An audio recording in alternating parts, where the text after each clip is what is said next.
kasih. Assalamualaikum warahmatullahi wabarakatuh. Ya, hari ini saya diberi kesempatan sama Bapak Kepala Puskesmas untuk menyampaikan tentang kegiatan Haji Biru kemarin selama 5 hari di Semarang dan Jakarta. Alhamdulillah, selama banyak ilmu yang kami dapatkan dari sana. Kami 2 hari di Semarang itu kami dibagi 3 kelompok. Kalau saya sendiri di kelompok pertama yaitu di di Puskesmas Gunung Pati. Program yang di Gunung Pati ini tentang IL. Terus yang hari 3 hari kami di Jogja, yaitu saya sendiri mendapat juga tentang program BLUD dan LME. Jadi ada 3 program selama kami biru di Jawa Tengah ini. Di Semarang ini tentang ILP sebetulnya hampir sama yang kita lakukan di sini. Cuma di sana karena sudah BLUD penuh itu kegiatannya itu sangat terintegrasi, ya. Terintegrasi dengan RNE dan BLUD sendiri.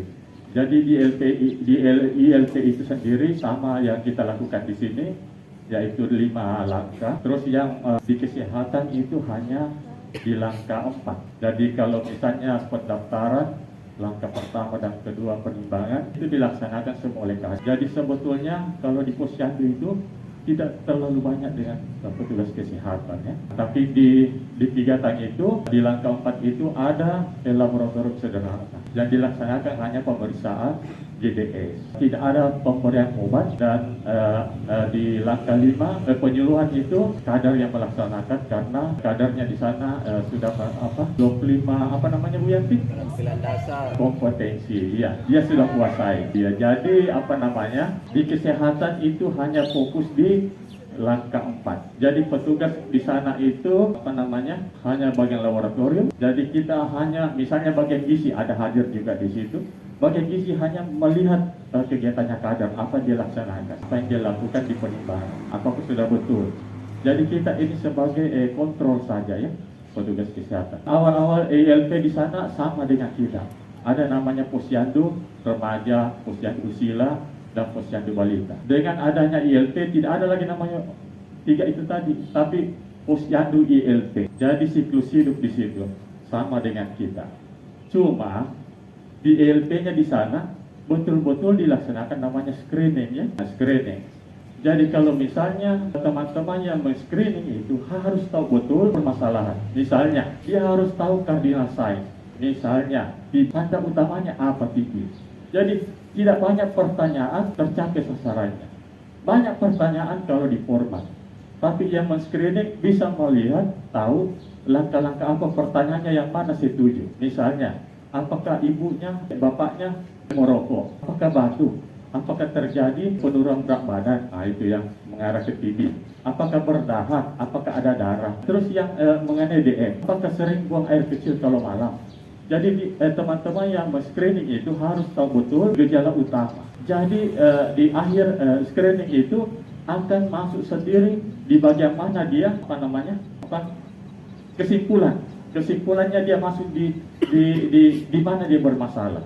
Begitu juga di dalam gedung. Di dalam gedung kalau men-screening bukan pasiennya atau kita yang bertanya mau ke poli mana, tapi hasil kesimpulan dari pemeriksaan screening dia mengarah kemana. Jadi memang betul-betul teman harus tahu tanda-tanda utama setiap penyakit. Terus setelah dilakukan screening di ILP itu yang bermasalah itu tidak dirujuk ke puskesmas, tapi dirujuk ke pustu. Kebetulan yang Gunung Jati ini ada 16 desa dan kelurahan. Jumlah penduduknya kurang lebih 30.000. Terus karena dia BLUD penuh, dia punya anggaran dalam 1 tahun itu budgetnya di puskesmas itu 30 miliar. Iya. 3 miliar 30. Ada beberapa kegiatannya banyak sekali. Seperti kita di sini. Sebetulnya kalau kita sudah BLUD penuh juga kita bisa melaksanakan itu. Misalnya ada kegiatan protres, dia panggil kita tenaga kesehatan, dia harus bayar di puskesmas.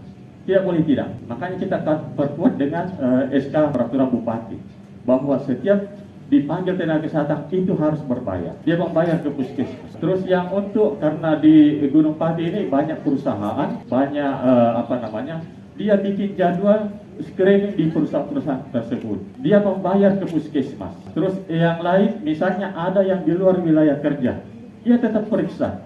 Dia tidak bisa dia tidak bilang, oh bukan wilayah kerja kami. Tidak seperti itu. Dia tetap periksa ya, karena di sana sudah bagus RME-nya, semua terkoneksi. Jadi semua yang sudah diperiksa masuk di laporan RME. Jadi misalnya saya kembali ke misalnya dinas kesehatan. Di dinas kesehatan itu karena sudah satu aplikasi, kita kan di Pangkep ini ada beberapa aplikasi ya. Di dinas teknik lain, di Tarawih yang lain, di Segeri lain, vendornya maksudnya. Terus dia satu aplikasi. Tadi misalnya karena satu aplikasi, misalnya laporan P tidak masuk atau KIA, langsung terbaca di grafiknya bahwa kosong, belum masuk. Jadi petugas yang koordinator di dinas kesehatan menelpon korbitnya, kenapa laporannya belum masuk? Atau ke petugas HIV, kenapa laporannya belum masuk? Terlihat semua di situ ya.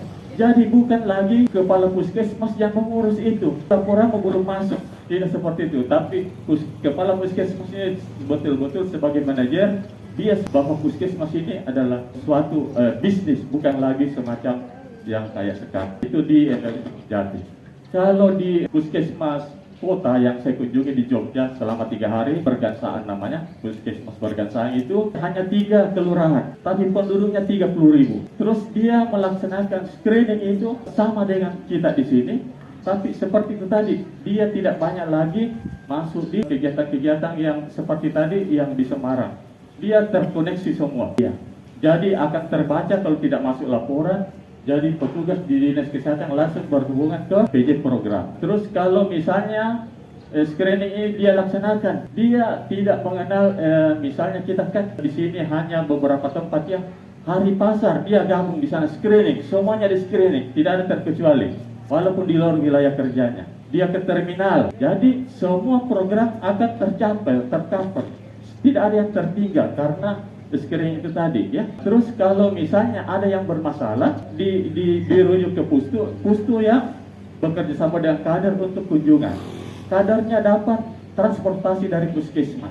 Jadi dia di samping dapat gaji dari kelurahan dan desa, puskesmas ya, kita di sini kan hampir dibilang tidak ada kontribusi ke kader ya. Di sana dia kasih transport dari posyandu ke pustu, dari posyandu ke puskesmas, dia dapat transport itu. Jadi karena dia banyak anggarannya.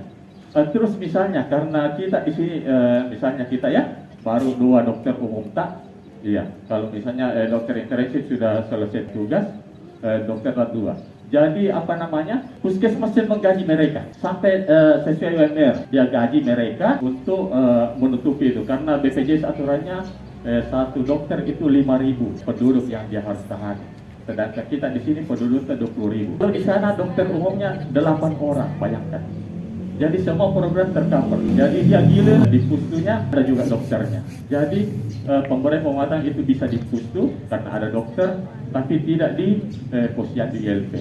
Dan mungkin itu dari saya. Nanti kita lanjutkan misalnya kalau ada kesempatan berikutnya. Dari 3 kegiatan ini, BLUD dan ILP, insya Allah kami bisa presentasikan nanti setelah ada pertemuan berikutnya. Mungkin itu dari saya. Assalamualaikum warahmatullahi wabarakatuh. Assalamualaikum warahmatullahi wabarakatuh. Marilah kita berdoa menurut keyakinan dan kepercayaan kita masing-masing, dan izinkan saya memimpin doa dengan cara Islam. Bismillahirrahmanirrahim. Alhamdulillahirrahmanirrahim. Hamdan syakirin, hamdan naimin, hamdan Allahumma salli ala Sayyidina Muhammad wa ala ali Sayyidina Muhammad. Ya Allah yang maha pengasih, kami bersyukur atas segala nikmat yang telah Engkau anugerahkan kepada kami. Sinarilah hati kami dengan petunjuk-Mu, agar kami dapat melaksanakan tugas dan kewajiban yang kami emban dengan penuh tanggung jawab. Ya Allah, pagi ini kami berkumpul untuk melaksanakan apel pagi dan siap melaksanakan tugas. Lindungilah kami, jiwailah tekad pengabdian kami dengan keimanan, kesehatan, kekuatan, kesabaran, keikhlasan, dan kemudahan, serta tuntunlah kami ke jalan yang Engkau ridhoi. Rabbana atina fid dunya hasanah wa fil akhirati subhana rabbika rabbil wassalamun alal mursalin walhamdulillahi rabbil alamin.